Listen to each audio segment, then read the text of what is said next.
అవినీతి నేను చేస్తున్న అవినీతి ఆరోపణలకు ఆధారం లేవు. కేవలం నేను చేసిన అభివృద్ధికి పోటీ పడలేకనే ఇలాంటి ఆరోపణలు చేసి ప్రజల్లో ఒక మభ్యపెట్టి మతలబు పొందాలని చెప్పి ఇక్కడ ఉన్న నాయకులు నేను చెప్పేవి 100% సత్యాలు ఆధారంతో సహా చెప్తా ఉన్నాను. ఇందాక బాక్స్ టైప్ నాలు భూముల బాచిపెట్టిన చెప్తున్నా. ఎంబడి వీతిరి రండి మీరు నేను చూపెడతా. ఈరోజు 16 ఎకరాల చాపచెరు ఉందా లేదో దాన్ని ఓపెన్ చేస్తారా, రెవెన్యూ రికార్డ్ చేస్తారా, 16 ఎకరాల చాపచెరు ఎక్కడ పోయిందో అని చెప్పాలి. బైరంగ చెరువు చెప్పిన బైరంగ చెరువు రికార్డ్ ఓపెన్ చేద్దాము, దాని ఎఫ్టీఎల్ ఎక్కడ ఉంది, బఫ్రోజన్ ఎక్కడ ఉంది, మరి దాని విస్తీర్ణం ఎంతనో రివాన్ రికార్డ్ తీయండి, మరి ఉన్నది దానికి సర్వే చేపిద్దాం ఎటు పోయిందో అని చెప్పాలి.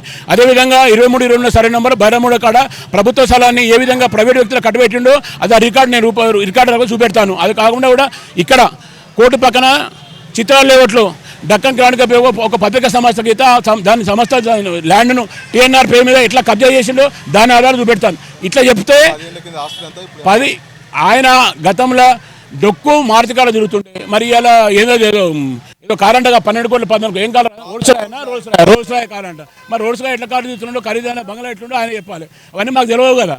ఆయన ఇవన్నీ ఆధారాలు చూపెడతాం. రోసాయ కారు ఎవరి పేరు ఉన్నది, నువ్వు 2009లో 2004లో ఉడా చైర్మన్ కానప్పుడు నీ బ్యాలెన్స్ షీట్ ఎంత, 2023లో నీ బ్యాలెన్స్ షీట్ ఎంత. నేను 2009 రాజకీయాలకు వచ్చాను, 2008లో వచ్చిన, 2008లో నా బ్యాలెన్స్ షీట్ చూపెడతా, 2023లో నా బ్యాలెన్స్ షీట్ చూపెడతా. మరి నేను ప్రజలలో ఉన్నా ఏ రోజు అధికారం చేయలేదు కదా.